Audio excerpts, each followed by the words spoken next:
Hello, I'm Glenn Darling from the Open Horizon team, and I'd like to talk to you about security in Open Horizon. Security's always been first for us.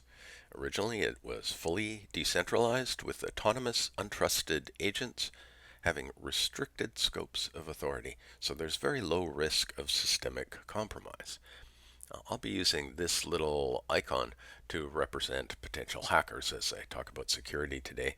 And let's begin with who can you trust? When we began in 2015, we had a completely decentralized system, so no central components at all. And we use peer-to-peer technologies for everything. For example, we use the Ethereum blockchain for the negotiation between agreement bots and agents, and the BitTorrent protocol for file transfers, Whisper for messaging between the components, and so on. But unfortunately, these technologies, and most especially the proof of work type of blockchain that Ethereum is, simply could not achieve our throughput requirements. We wanted to be able to scale first to tens of thousands of devices, and then 50,000, 100,000, eventually million edge nodes, and we could not get even to the 10,000 mark using those peer-to-peer technologies. So we added the Open Horizon Management Hub. So these are what we call our centralized services. And the Management Hub must have a well-known address, but it can run anywhere. A key aspect of this decentralized design is that all parties in Open Horizon are untrusted by default. So trust must always be rigorously confirmed by all the participants. So it's a mostly decentralized system. We have many autonomous agents, and there are very few central hub components. And I want you to note also, when I say central, I don't mean that this needs to run in a public cloud or a private cloud somewhere. It can be completely air-gapped from the internet. It just needs to be reachable by the agents. So in the Management Hub, we have what we call agreement bots or ag bots, and they make agreement proposals to the agents. And they do this through another component in the Management Hub called the switchboard. And all of the components share this exchange, which is a source of data that they can uh, pass to each other easily. So, how do we protect this system? Let's analyze each of the components in the system. What attack surface does each component present? What would be the consequences to the larger system if any of the components became compromised by an attacker? And we think these are important questions to ask of any system. In Open Horizon, we grant complete autonomy to our intelligent agents.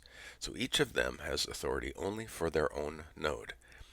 This design means that potential attackers are presented with literally thousands of targets that they must attack individually. This creates a very stable and reliable system, even when under attack. So let's see how this design is so robust against attack. So we've talked about the agents. They're the most numerous components. Current commercial products incorporating Open Horizon support 40,000 agents for a single management hub. And one agent runs for each Kubernetes cluster or each individual standalone Docker host. And they're fully autonomous, and they're driven by the policy that you set for them. And they have local authority only. And if I can steal an internet meme, the agents will continue to function even when disconnected. This is fine. So what if an edge node gets hacked? If a malevolent actor were to get control of an edge node and they were able to act as root on the edge node, what damage could they cause to the system? Well, of course, they could run anything they want on the edge node. And with root privilege, they'd be able to inspect every local file in the file system and every byte in the running memory of every process. They'd also be able to execute any code they wished, and they would be able to either compromise the local agent or completely replace it with a fake agent of their own. However, assuming the user has followed our best practices, only the node credentials would have ever been stored on the device, and the larger system would be unaffected by this compromise. Node credentials that would be on the device only enable actions on that specific edge node. Okay, let's talk about the agreement robots or agbots. Just a few of these exist in any systems. For example, 2 agbots can handle 10,000 agents. Agbots are autonomous, but they have no authority whatsoever.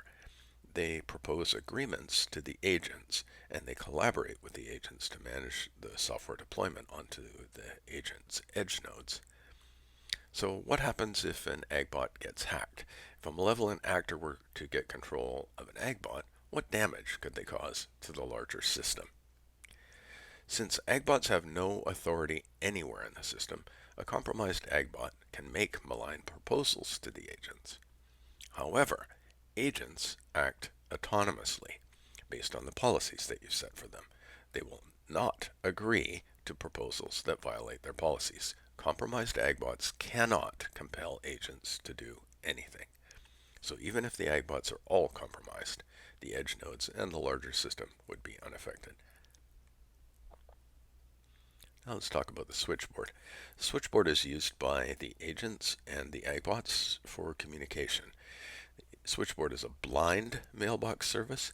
It cannot read the messages that are sent between these participants, and it cannot insert messages.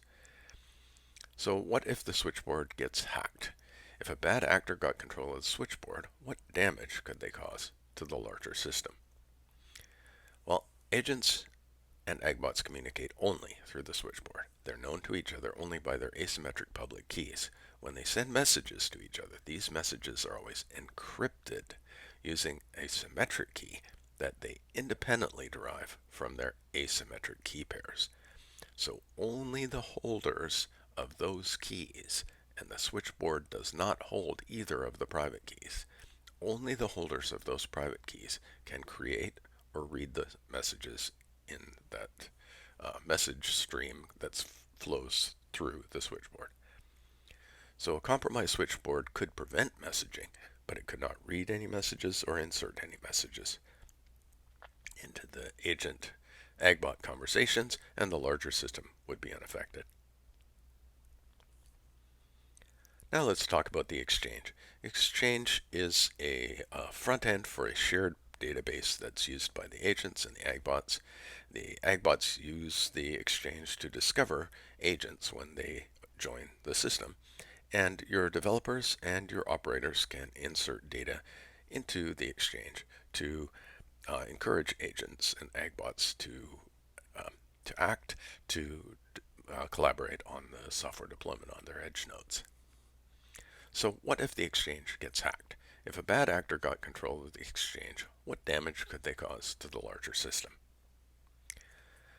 Well, agents, developers, and operators all write data into the exchange using their own credentials, and the agents and agbots read data from the exchange. A compromised exchange could interfere with these operations. However, the exchange uses external authorization and authentication. So unless that external auth-z and auth-n is also compromised, the bad actor would not have authority to make changes to the underlying databases that rule the exchange. And since agents on edge nodes are autonomous, the exchange cannot compel them to act. They evaluate all agbot proposals independently. Now let's talk about cryptographic code signing. Before your containers can be deployed by OpenHorizon, they must be SHA-256 hashed and cryptographically signed, along with their deployment details. And this has to happen at the time they're published into the OpenHorizon system. Agents will then verify these hashes and signatures in the field before they run any of that code. So what if the code, your container code, or your container deployment details get hacked by a bad actor? If a bad actor modifies container images or changes container deployment details like the volumes or device paths that will be mounted into the container's file space, or the host ports that would be bound to the container, or capabilities or privileges that would be assigned to the container. What damage could these modifications to the images or container deployment details, what damages could they cause? Well, when your developers and or operators publish software services to the Open Horizon Exchange, they must sign all of the above details using your own signing private key, which is never stored anywhere in Open Horizon, and your corresponding public key is provided to the appropriate agents. So agents in the field will therefore reject anything they cannot verify using your public keys. So if the container is changed at all, or if the deployment details are changed at all, then the verification that the agent performs in the field will fail, and the agent will just reject the software. And another word about anonymity, which is related to security. Edge nodes and their agents have anonymity in Open Horizon. Their agents are identified only by their public keys for communications. And to distinguish one from another, there's a node ID that you assign to the individual edge nodes. The IP addresses of the edge nodes are never stored or exposed. So what if a malign actor wanted to target a specific edge node? That would be very difficult.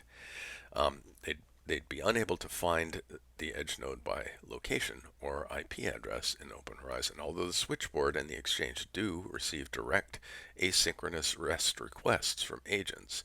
They do not save their IP addresses or share them. Users assign a node ID to their nodes, and agents are identified by their public keys. So all of that communication that takes place between the agbot and the agent through the switchboard, that is all based on identifying the agents and agbots by their public keys, not by anybody's IP address.